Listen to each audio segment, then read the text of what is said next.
Okay guys, well, here we are. Yet another Nostalgia Critic video for me to react to. And yes guys, that's right, you read the title, you know exactly what this is that I am now about to react to in relation to Nostalgia Critic. Yes, Doug as the critic has finally done a review, besides having already done it for Disney-cember, but just as the Nostalgia Critic. The Chronicles of Narnia, The Lion, the Witch, and the Wardrobe. Yeah. So, you know, with the first things I have to say about The Lion, Witch, and the Wardrobe, I mean, I've reviewed it already if you want to go check it out, but just, you know, very, very short, because, yeah, I mean, The Chronicles of Narnia, The Lion, the Witch, and the Wardrobe was definitely, you know, is quite a film. Straight from Disney, and the fact that it was directed by the same dude who brought us the first two Shrek films. Yeah, being one of those early guys who had gone from doing, say, animation to live action. And, yeah, and, you know, 2005 being a big year for movies, and in the case of Disney, because Disney had a couple of biggies for them. I mean, it's like, well, yeah, technically, but, you know, not as big or successful as, say, Lion, Witch, and the Wardrobe. Sky High, which, yeah, that was another Disney live-action film that Doug, as the critic, reviewed, which I reacted to if you want to go check it out. Yeah. I can't seem to remember, I feel like maybe my parents and I, we saw this in theaters, or probably overall just when it came out on DVD, so, yeah, because I remember the fondest memories of watching that film and having a DVD copy of it, and, yeah. Just, you know, there really hasn't been anything like The Lion, the Witch, and the Wardrobe. I mean, you know, especially since this is right after, you know, we've had, say, two big fantasy franchises that came right before, you know, Narnia, because we've had Lord of the Rings and we've had Harry Potter, so even like what Doug said in his Disney-cember review, that Disney having their own, like, Lord of the Rings film, pretty much, but, you know, nothing intentional, and not trying to, I guess, you know, replicate the success of Lord of the Rings, I guess, but just, you know, yeah, and, you know, not to mention that the authors/writers of both Lord of the Rings and Narnia, they knew each other. They were very good friends, they were drinking buddies, and, how fitting is that, yeah, those two guys, they would write two very beloved, well-known fantasy novels. Yep. Series of books and such. Okay. By the way, I do have lunch with me, as I sometimes would have something to bite on, you know, in some reaction videos, but yeah. Alright, anyway, so yeah. And since it is lunchtime, hey, perfect opportunity, and since, you know, wanted to proceed on reacting to this, and yep, so here I am, just my grub. Alright, but enough said. Let us now see whatever Doug, as the Nostalgia Critic, has to say about The Chronicles of Narnia, The Lion, the Witch, and the Wardrobe. And hey, perfect timing that he's reviewing this. He has reviewed it on account of the film's anniversary. Alright, so here we go. Starting the Nostalgia Critic video in 5, 4, 3, 2, 1. Away we go. This episode brought to you by Prize Picks. Run your game. Also brought to you by Factory, America's #1 ready-to-eat meal kit. Yum. Come check us out at Cleveland Gaming Classic, September 19th to the 21st in Cleveland, Ohio. Hope to see you there. Would love to go. Always would love to go, as I've mentioned before. Wouldn't you? To get a chance to meet Doug himself? Hello, I'm the Nostalgia guy, remember? So you don't have to. Why? What is that? It sounds magical. It seems to be whimsically coming from here. Boy, we're getting lazy with our enchanted transitions, aren't we? Oh well. Narnia, here I come.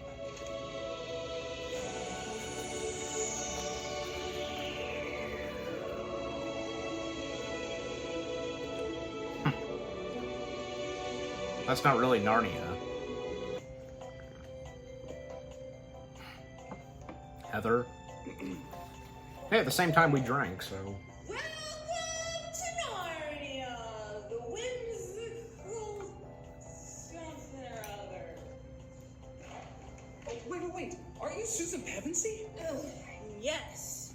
I'm the one who doesn't go to the promised land, or whatever the book's called. calls it. Sick of everybody acting like the only ones who know that. What is all this? I remember Narnia being such a lush and beautiful place. Not anymore. That's Mr. Tumnus. Am I missing something? Why is everything so off? Why don't you ask Aslan? Aslan, he's here? Oh god. That's not Aslan, that's just ass. Oh, come on, Detroit. Move like you got a pair. This is what's left of everything. Pretty, huh? I don't understand why I saw the Narnia movies. They were grand, epic productions. What happened? I'll tell you what happened. Harry Potter, Percy Jackson, and the inheritance cycle. Oh, you especially don't like that last series, huh? No, our literal inheritance cycle. None of their success passed on to us. Hey, that's not true. The first Narnia film was a big hit, and I know kids still use them as a gateway to fantasy books. Back in the old days, yeah.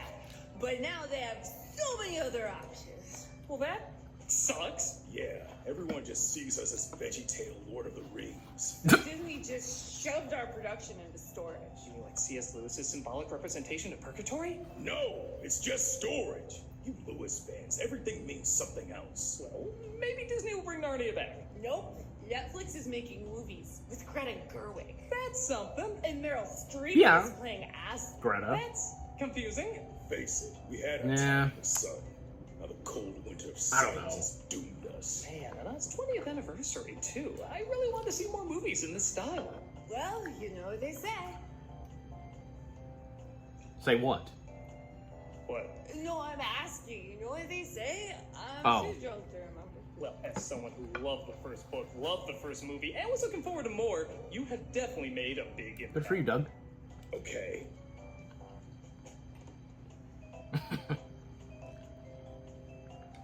Well, guess I'll get back to my office and leave you in this world of wonder.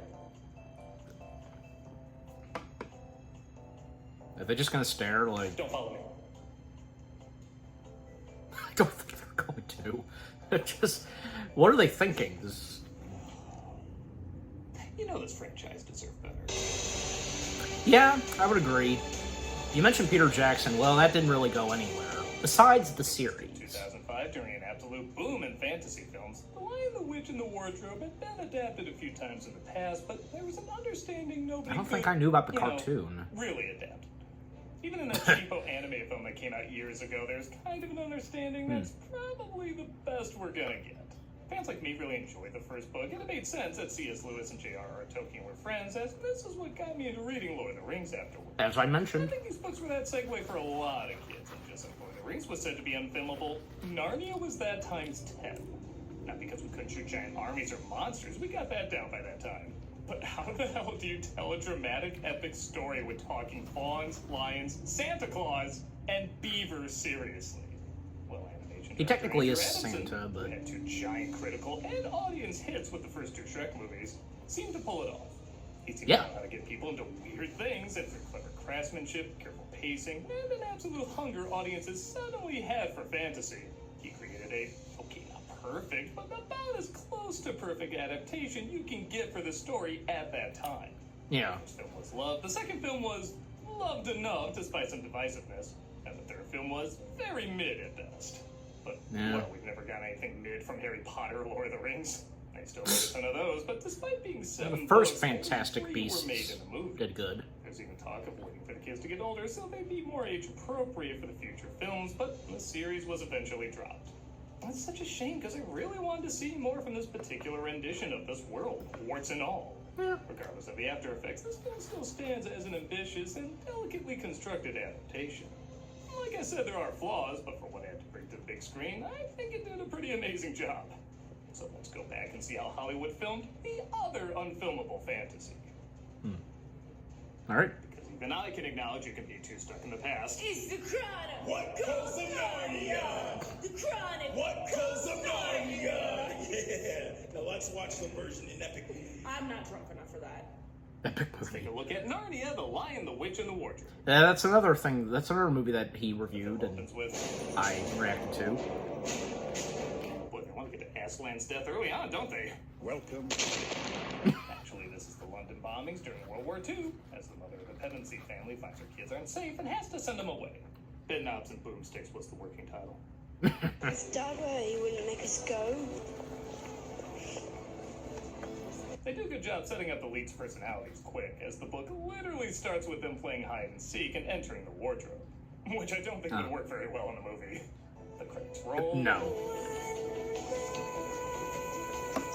Alright, for some reason back then, every fantasy film had to have either an Enya type or a Bjork type on the soundtrack.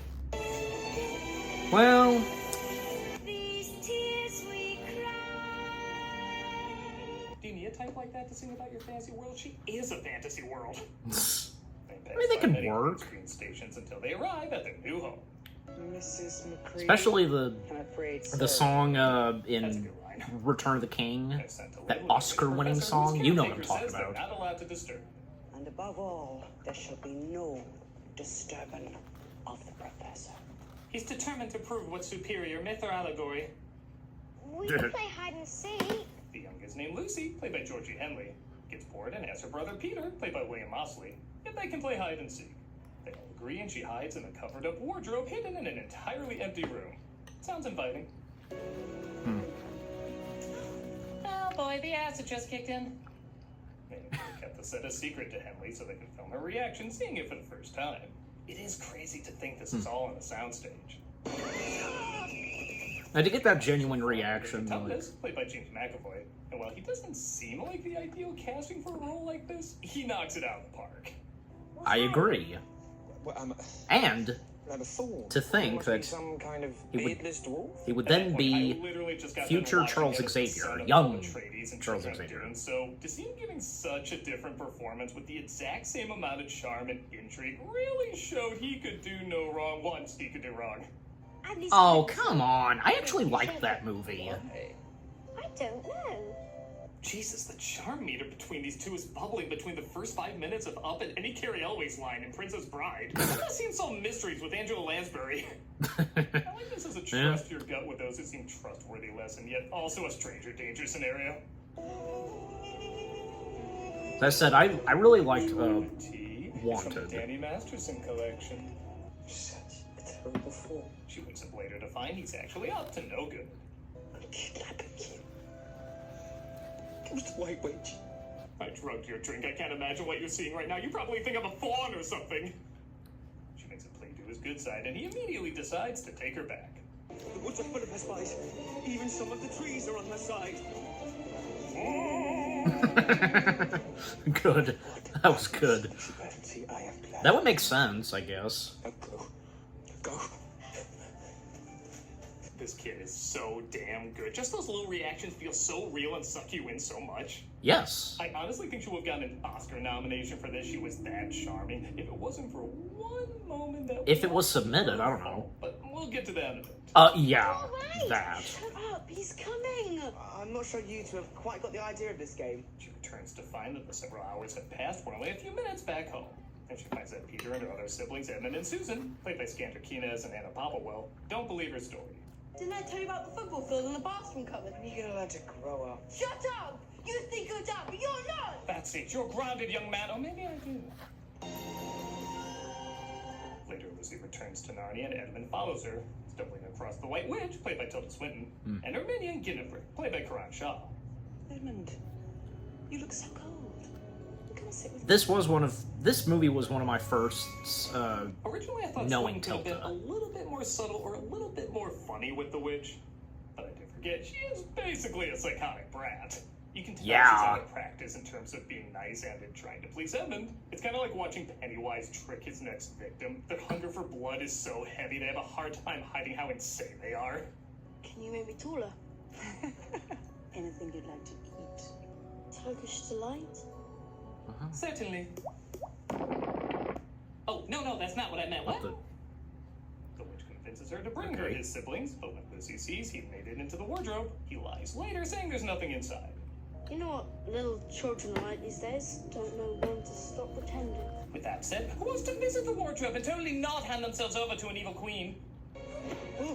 and there's the professor. Run into the professor, played by Jim Broadbent, who says maybe they should listen to their little sister more. She thinks she's found a magical lamp in the upstairs wardrobe. No, that's where Gozer lives. You're not saying you believe her. You don't? I mean, logically, it's impossible. What do they teach in schools these days? Next, they'll be saying the Earth's not flat. Oh, come on, haven't we all gotten past that already? The whole thing of Earth being flat. Give me a break. Lucy was telling the truth. I don't suppose saying we're sorry would quite cover it. That might. Am I the only one to think it looks like that snowball gave her a concussion? You little liar. I don't know. Call out Edmund for not telling them the truth and decide to warm up and look for Mr. Tumnus. But that's the If he told them the truth, then what would he have said? It's made out of 100% What? How they pure would have reacted? emasculation. When they arrive, though, they find Mr. Tumnus has been taken away. Tumnus is hereby charged with high treason. Morgrim, captain of the secret police. I know this is a serious moment, but I love imagining the wolves trying to sign that on their hind legs, figuring out how to use a hammer and nail with no thumbs. Well, Bird, just us. You two! Let's be honest. What was that from? The truth where you figure out if this film is gonna work or not. A talking beaver played by Ray Winstone. I ain't gonna smell it if that's what you want. Thankfully, and almost We all love amazingly, Ray it Winstone. works pretty well. yes, it does. Doing? How do we know we can trust him? Remember what Father said? Never trust Beaver. We were just talking. Better left for safer quarters. He means the trees. I love the look on Peter's face. Like, I have no idea how to react to that line. Beaver, if I find you've been out with Badger again, We're at another kegger at Toad Hall. we'll see if we can't get you some food and some civilized company. Don French plays his wife as Don they talk French. about how important the kids are to the future of Narnia. You don't know, do you? They don't even know about the prophecy. Now, I know the story was written in the 40s, so some tropes are gonna be dated, Don- but I do cringe up whenever I hear the word prophecy in anything. First off, it usually feels like permission for an exposition dump. When Adam's flesh and Adam's bone sits at Cair Paravel enthroned, the evil time will be over and done. And second, I kinda have the same thoughts Owl House has about it. Granted, there's like a million other cliches that show totally indulges. You but don't I see me still agree, cringe. It's just a little too convenient. Honestly, 'Cause I since understand, it's a I get kids' the film and its point. audience might not be as used to this trope. I'm a little bit more open to it, but please, just call it something else. You could literally say they don't know about the cabbage poop. I don't know, and I'd still take it more seriously. Ed? Has Edmund ever been to Narnia before? Evan sneaks away to the witch's palace where her guards are waiting. My apologies, fortunate favorite of the Queen. Or else, not so fortunate. I'm the only one that feels like that wolf's voice needs more bass. I'm not saying I need a Dark Knight Cookie Monster voice, but this guy sounds like he's gonna be an attorney in Better Call Saul. Wait here. No, the voice works. Yeah. What's in face who voiced the captain Can of I the wolves? secure you? I mean, help you. Oh! There you come! Hello! And okay, I know the White Queen's outfits are supposed to be over the top, but she looks like a wedding cake. If the bride wedding figurine cake. somehow grew into it. This way.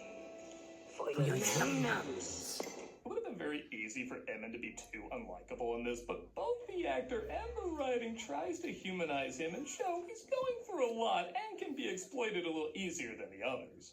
Honestly, Yeah. both Lucy and Emmon easily could have been done wrong and made annoying for opposite reasons, but I think they were aware of that and put extra care into making sure that didn't happen. You know what to do. Yeah.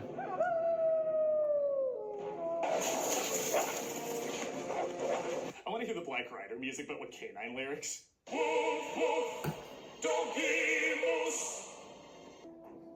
Take them. They said they had to use computers to edit out the real dogs wagging their tails too much so they didn't look happy, and honestly, that is a slight problem. The CG dogs Yeah. don't look very real, and the real dogs look too damn cute. Well, Aw, he just wants a friend.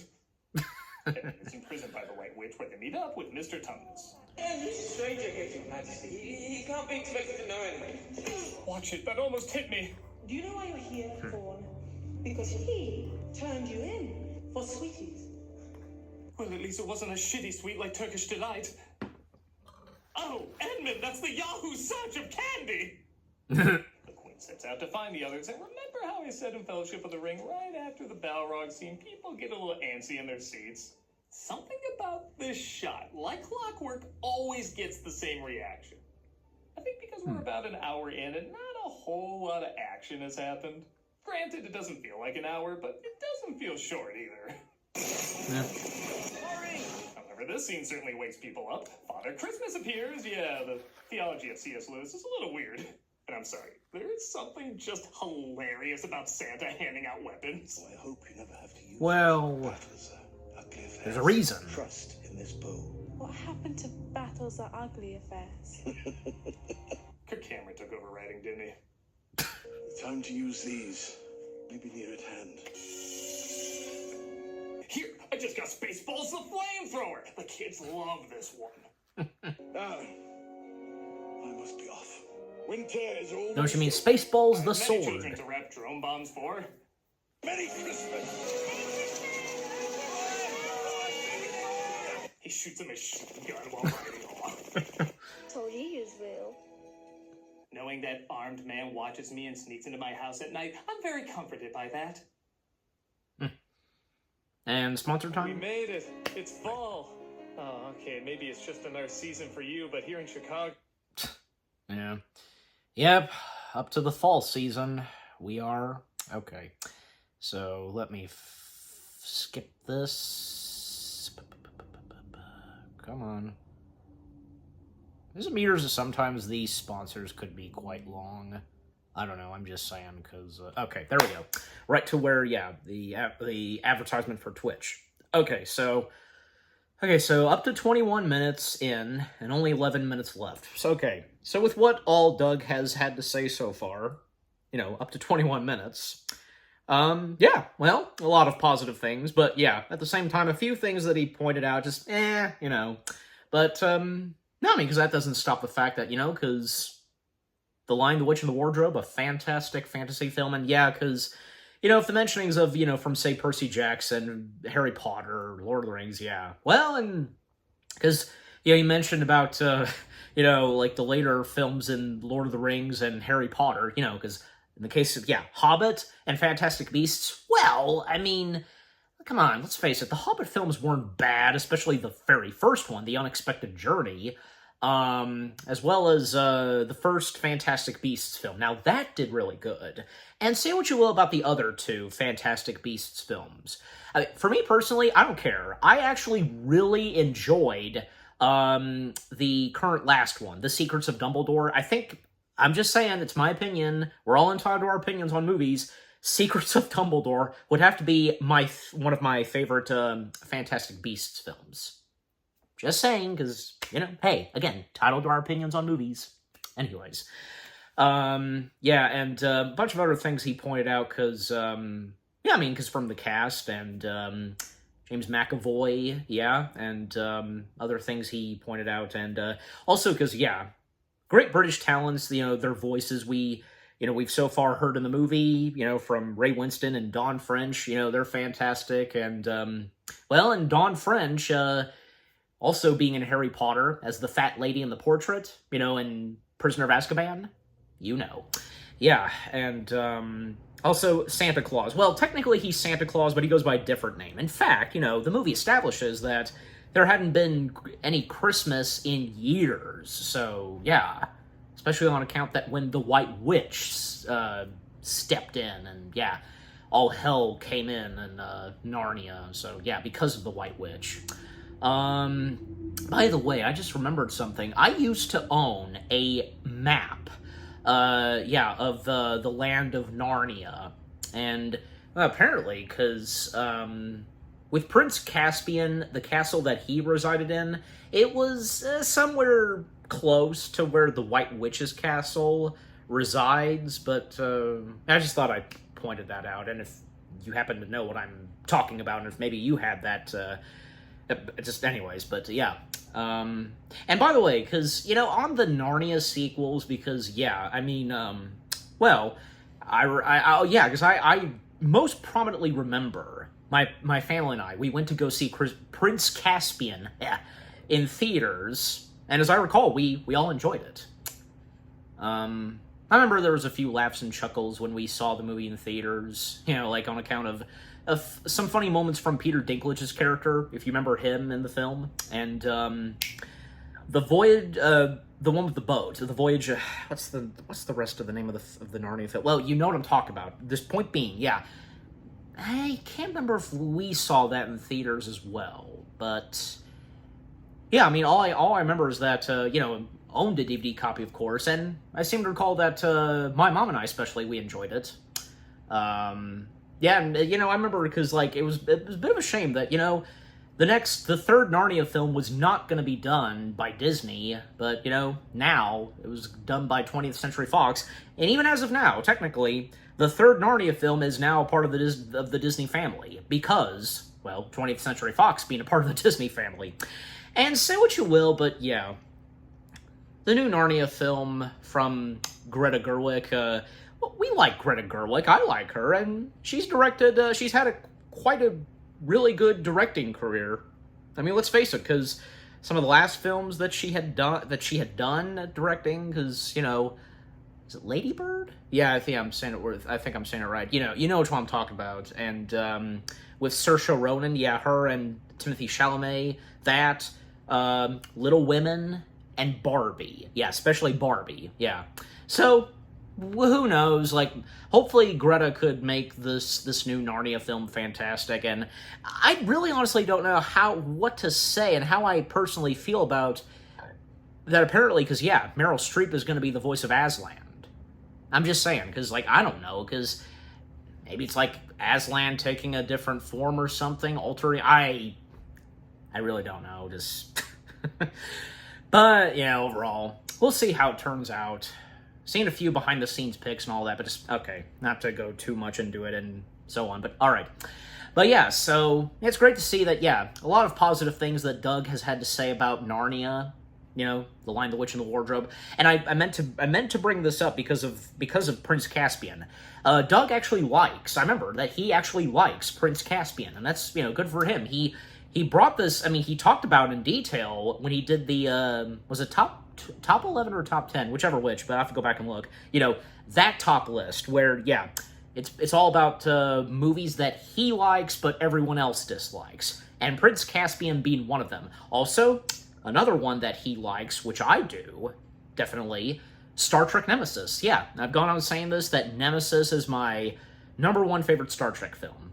Like I said, we're entitled to our opinions on movies, and there you go. Alright, but I'm gonna stop right there. Let's get back into the video, shall we? Time back in. Okay, back to it. They get to a waterfall of melting ice as the wolves aren't far behind. Think about this for a minute. We don't have a minute. Just trying to be realistic. No, you're trying to be smart. I guess that's what we were setting up for Susan? Yeah, if Lucy and Edmund had to be good for this film to work, Susan and Peter had to be good enough. They are trying to give them personality traits. They're just not as well developed as the other two kids. Well, at least more time was put into them than the keying in some of these scenes. Yeah, right. There's so many damn effects in this. Not every one of them is going to be top-notch, but sometimes this does look like a Twilight movie. They escape the wolves, and as the weather gets warmer, they make their way to the much built-up Aslan, played by Liam Neeson. Our brother's been captured by the White Witch. How could this happen? He betrayed them, Your Majesty. Wait, I know the source material. It's Peter who's supposed to betray me 3 times. The Castle of the Four Thrones, on one of which he will sit, Peter, as High King. Neeson is a good choice for Aslan, bringing his own unique nobility to the character without copying what most kids would think of first, James Earl Jones. He does stand out, even though just by design there's likely to be comparisons. The sad thing, though, is he's not in the film much before the big sacrifice. In fact, he only has 5 collected minutes of screen time before that conflict begins. It's handled well, but I feel like I need at least one more scene before that all got going. He does make a difference at big moments, though, like when he encourages Peter to save his sisters from the wolves. Prepare your weapons. This is Peter's battle. Let the boy indulge his first taste of blood. No. Peter. I love that. It's a happy ending for this version of Peter and the Wolf as he defeats the canine, and they even... Someone should do a compilation of whenever he's done that. Da-da-da-da-da. I could do it. Watch me, I could do it. What's done is done.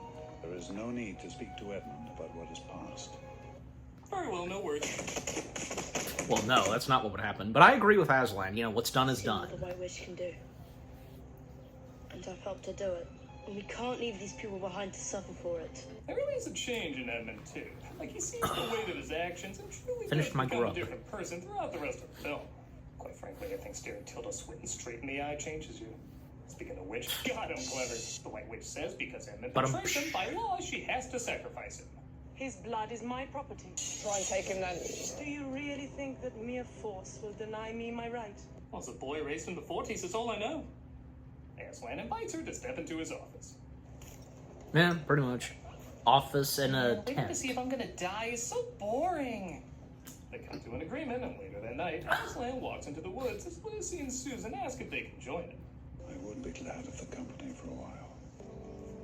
And that's what's gonna happen to me. If you tell my armies they can prepare a strategy for my return and save a lot of lives, or I can just vague post that I'm gonna die and you two can be traumatized. Find him! Let him first be shaved.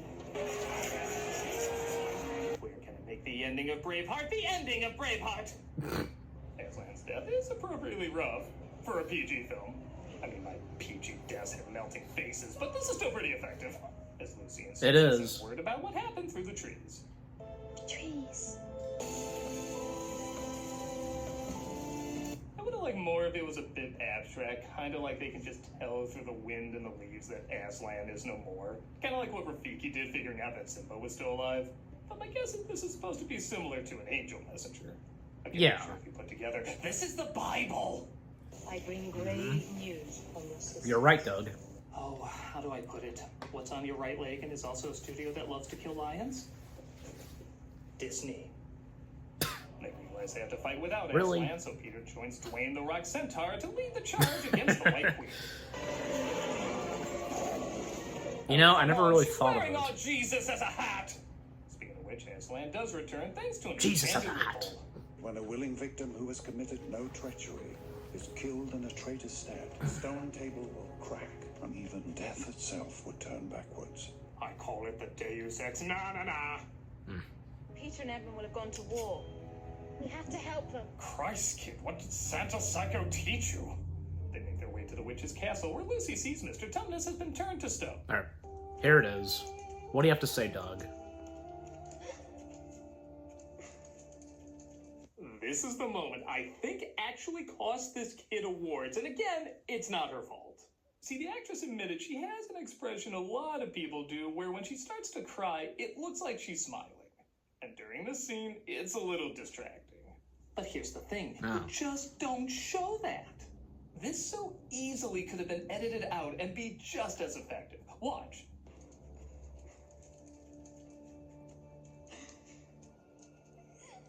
Yeah. See, it still works. Yeah. I know so many people that said that kid was amazing, except she had this thing where it looked like she was smiling a lot of the time when she was supposed to be crying. That took me out of it. No, it is literally only this moment, and it easily could have been avoided. But everyone remembers it, and it so leaves an impact, people think it happened more than once. I still think this actress did amazing, but whoever made that editing choice, that should have been the moment put on the table to turn time backwards. Aslan uses his powers to bring all the frozen people back to life. I mean, doesn't... There, Brother sucks. there are some people that... It looks like they're smiling, but they're not actually not, you know, when they get emotional. Haven't any of you been in that direction? It's impressive, too, that this was shot in New Zealand, came out after Lord of the Rings. The author was a friend of the author of Lord of the Rings, yet nobody sees this battle as a ripoff of Lord of the Rings. It really does a good job being badass on its own without feeling like it's borrowing from one of the biggest fantasy epics ever. That was very hard to do at that time. Yeah? Also, Swinton just looks so freaking cool through all this. Yes. And the White Witch and her... Aslan can bring me back to life. I had a bit rough. The White Witch and her warrior getup.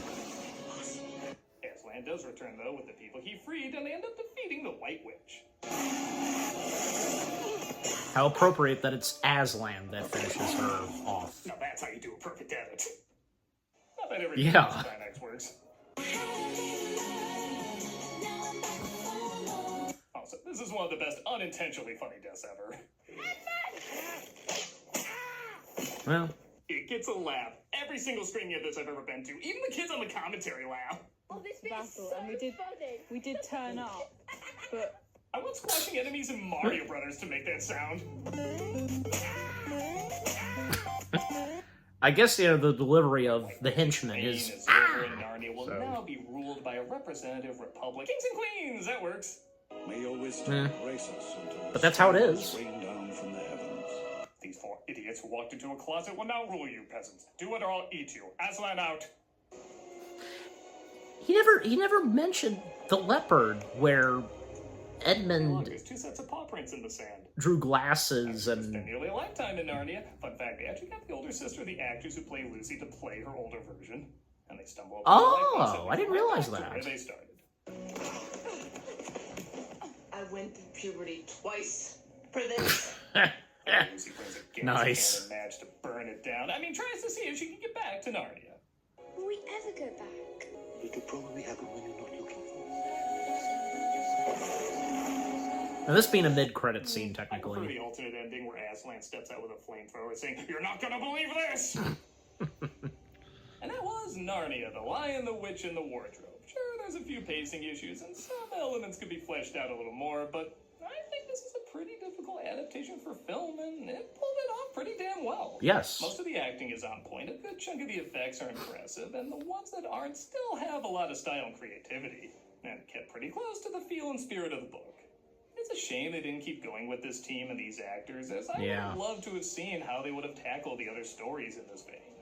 But I guess I should be happy we got what we got at all.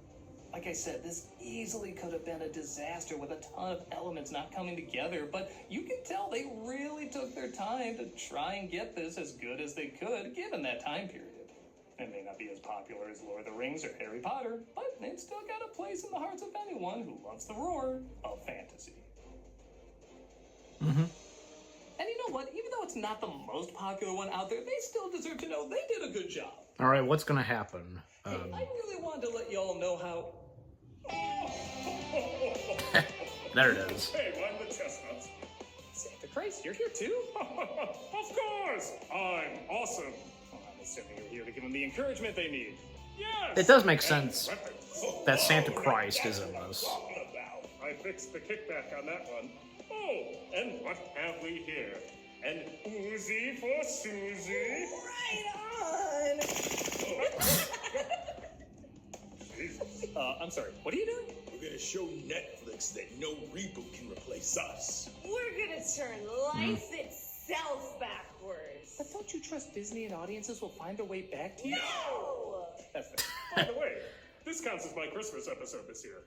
You guys validate parking? That sleigh's taken up like 7 spots. Well, there's still people who have a soft spot for this version. Though maybe not soft enough. I'm the Nostalgia Critic, and I have some authorities to call. Call the authorities in Narnia. Yeah. End off with that. Okay. We're still doing cameos for charity bunkas? All right, so that's it. And the charity shout out as always. Okay. So that was the Nostalgia Critics review of The Chronicles of Narnia, The Lion, the Witch, and the Wardrobe. Excellent. That was another good review of Nostalgia Critics. Yep. By the way, because there's a lot of other things that he didn't talk about. Like, he completely had nothing to say about the fox, that Rupert Everett voices. I mean, I get that the fox character doesn't have that much in the movie, but I'm just saying, because showed a clip of him. I'm just saying, and like I also said, didn't point out the moment where Edmund, he first makes his way to the White Witch's castle. He draws on a statue of a leopard, making glasses and all that, and then we would see that leopard again right next to the fox. Yeah. And yeah, because one thing I will most prominently bring up is, because the part where Lucy, she sees the stoned figure of Mr. Thomas, and because she genuinely was upset over the sight of it. I thought that's what Doug was going to bring up most prominently. I technically, but no, he brought, because it never really occurred to me, because maybe, obviously, I could see it, but just never really fully occurred to me where, it looks like she's smiling, but again, she's not. And like I said, hasn't anybody been in that territory like her, where it looks like you're smiling, but you're actually not when you're breaking down? Now, if you've been in that same territory too, let me know, by all means. But also, yeah, because her being very emotional over the statued figure of Mr. Thomas, and she would even look and speak to the director. And yeah, what's-him-face, he most prominently talked about this when, if anybody had seen this on Disney+, prop culture, there's an episode entirely about the props of Narnia. And yeah, many of those that were part of the Narnia films from the director, Peter, Susan, Lucy, with the exception of Skander, who was Edmund, he wasn't a part of it, unfortunately. They all got together, a little bit of a reunion, and well, reunion for them, like reuniting with the props that they were with, like, yeah, because with the three kids, like, they got to reunite with their weapons, their wardrobe. The dwarf, he got to reunite with the sleigh, the White Witch's sleigh that he, that he took control of and such, and, yeah. Bunch of other great amazing, leftover props. I'm not sure if that's the right word I'm looking for, leftover props, like just, the remaining props of Narnia, being on display, and that appeared in that episode of Prop Culture. And speaking of the props of Narnia, I remember, and when my family and I, we had gone to Disney World, and during the time when Narnia was a big thing, especially because, like, yeah, I mean, I can remember when we went in 2008, and, yeah, because when Prince Caspian came out, and if anybody had experienced this and was aware of this, in Hollywood Studios, right next door to Toy Story Midway Mania, they had that experience, the Prince Caspian experience. There was an introduction outside, of the building. Like, when you go in, like, yeah, then you see, like, there's TV monitors, the director of The Lion, the Witch, and the Wardrobe, and Prince Caspian doing an introduction. Then you go in, then you're surrounded by that room where you see the stoned picture of Aslan, and that stoned display, that broken half, that was in the first Narnia film, then reappeared in Prince Caspian, that. And then after all that, and after that experience, then you walk out, as you make your way out to the exit, you see a couple of props and costumes on display. So I remember that most prominently. And maybe, yeah, like when my family and I, we went on, say, the backlot tour, again, in Hollywood Studios, I'm pretty sure that, yeah, remember that tunnel that you go through, and you can see a little bit of backstage, the cast members making costumes and all that? Well, a few windows where there are costume props on display. Maybe there were some of Narnia. I can't remember, but I do most prominently remember seeing some from Pirates of the Caribbean. Darth Vader's, one of the Darth Vader suits was on display. And I think Enchanted? Yeah, I'm pretty sure, yeah, Enchanted. Well, after the backlot tour, then you make your way into the AFI section. And man, that building after you go through the backlot tour, it went through so many changes, different names, and with different various props that would be on display. Many videos that I've seen on YouTube where, yeah, home recordings of those that anybody that went to Disney World and had gone to Hollywood Studios, they filmed footage of, the good old days of Hollywood Studios and back when it was called MGM Studios. Point being is that, yeah, seeing the early days of the backlot tour and some early props that were, in the AFI section, then you make your way into the gift shop, like, yeah, some from George of the Jungle, some from Rocketeer, Dick Tracy. In fact, yeah, a few Dick Tracy costumes were on display on the backlot tour, in that tunnel. But yeah, also, yeah, even a few puppets from Sound of Music. But, as I was going to say this, where maybe there were a few other Narnia costumes in the AFI section. If anything, probably when it was at one point the AFI villains place. It was AFI, it was villain theme of the AFI. And I think, yeah, a few Narnia costumes, like most prominently, probably the White Witch, and probably the villains of Prince Caspian, yeah. But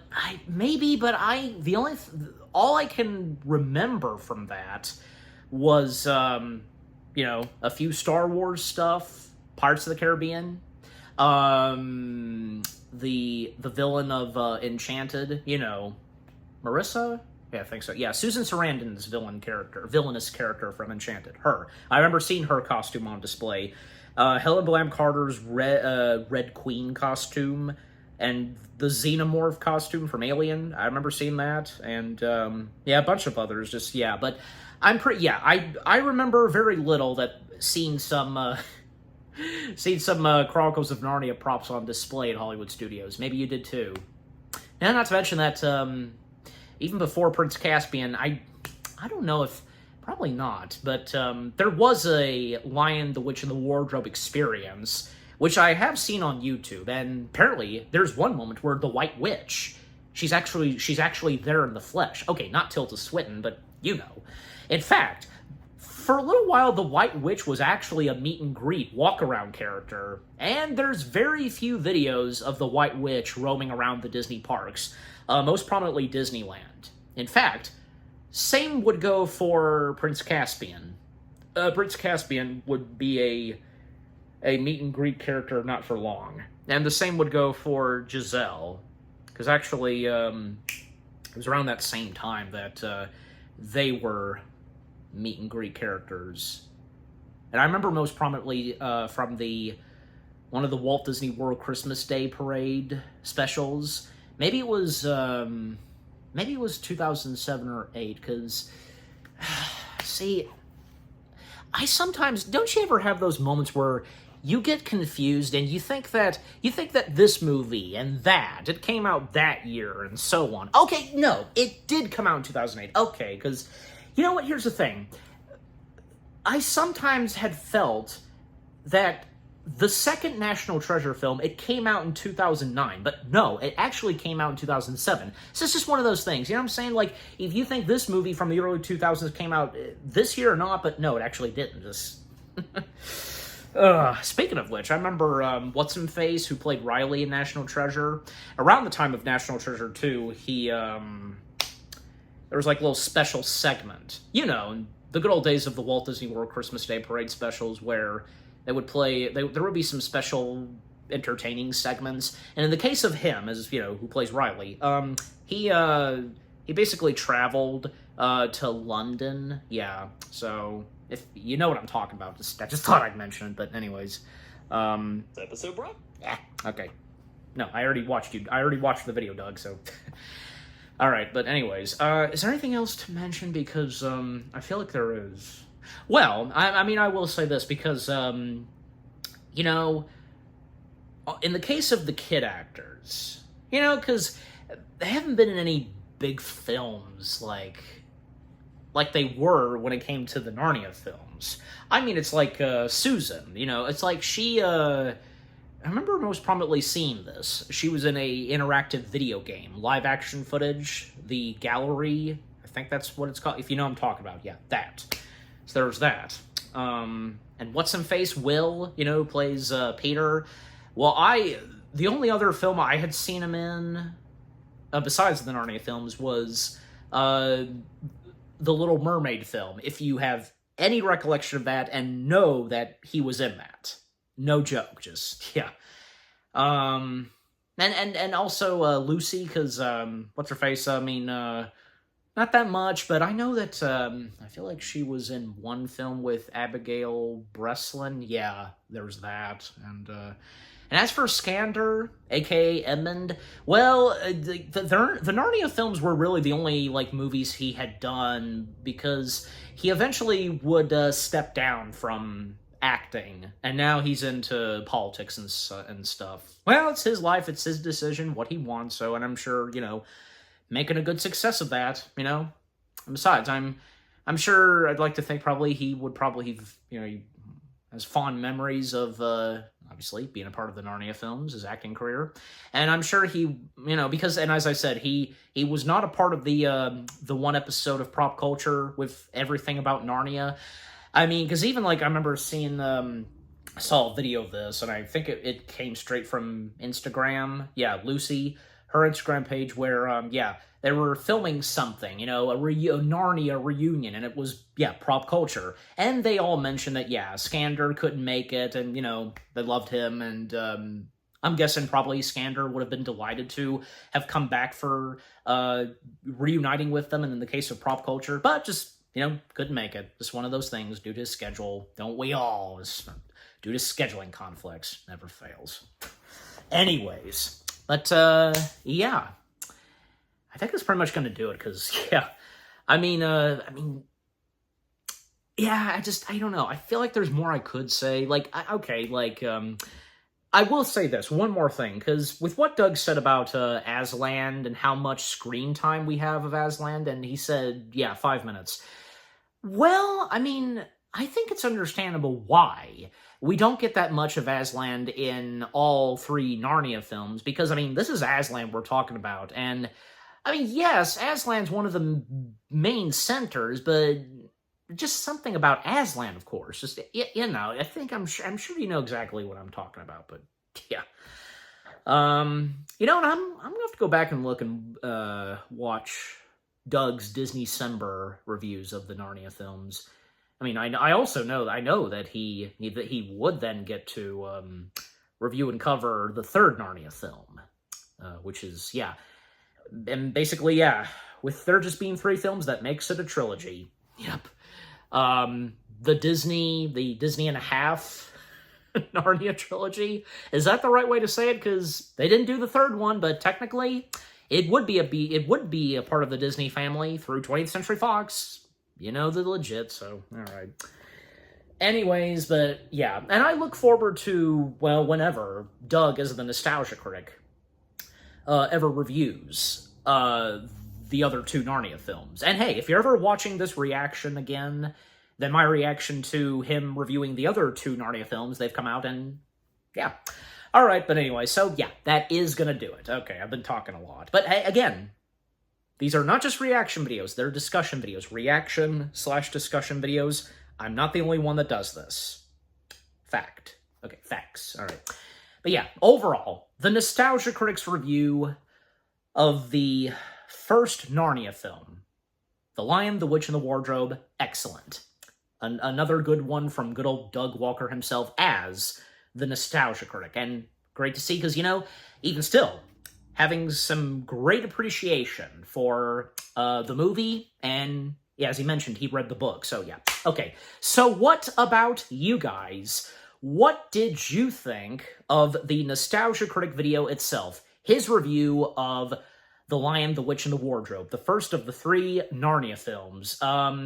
Did you get some good laughs, good chuckles, anything you agree and disagree on from Doug as the critic? And with the opening and closing skits with Heather, Rob, and Malcolm, that was also funny too, because it never fails with those opening and closing skits in some of these Nostalgia Critic videos. Almost forgot to mention it. And again, just, you got some good laughs and chuckles throughout the review, and the jokes here and there, just, And, what are your fondest memories of the Narnia films? And if you ever experienced any of them in theaters, and if you've gone to the Disney parks, experienced anything Narnia-related that resided in the Disney parks, like I did and mentioned, just, and any thoughts so far on the new Narnia film from Greta Gerwig? Just, but overall, with that being said, again, what did you think of the Nostalgia Critic video itself with what all I've had to say, my reaction to it, and what did you think of my reaction to the Nostalgia Critic video? Leave comments and give this reaction video a like, as always. And so, guys, with all that being said, thank you very much for watching. I hope you guys enjoyed my reaction to the Nostalgia Critics review of the Chronicles of Narnia, The Lion, the Witch, and the Wardrobe. More reaction videos are coming your way. They're going to be awesome. Keep looking forward, and I will see you guys in the next video / reaction. Take care. Happy anniversary to the Chronicles of Narnia, The Lion, the Witch, and the Wardrobe, and peace out.